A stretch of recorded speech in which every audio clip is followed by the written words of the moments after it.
చరిత్ర తలుచుకుంటే బాధ, చేసిన కష్టం టోటల్ గా వృధా అయ్యే పరిస్థితి వచ్చింది.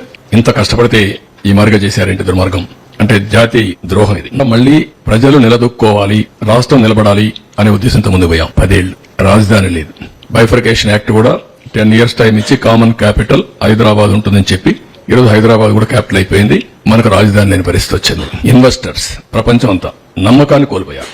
మేము కష్టపడొచ్చు, కానీ పెట్టుబడి పెట్టడానికి సహకరించడానికి వచ్చే వ్యక్తులు రారు. ఇప్పుడు సింగపూర్ గవర్నమెంట్ వాళ్ళతో మాట్లాడాలి, వస్తారా రారా, అంత ఈజీగా రారు. వాళ్ళ అనుభవం వాళ్ళకుంది.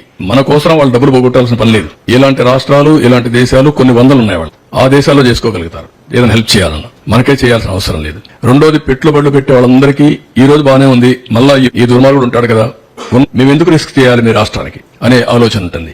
ఎవరిని అడిగినా ఇంకా కూడా ఆలోచిస్తాం, చేస్తాం, అన్ని బాగానే ఉన్నాయి, మీ ట్రాక్ రికార్డు బాగుంది, మళ్ళా నమ్మకం ఏంటి మాకు, మీరు ఎట్లా అష్యూరెన్స్ ఇవ్వగలుగుతారు అని అడిగే పరిస్థితి వచ్చింది.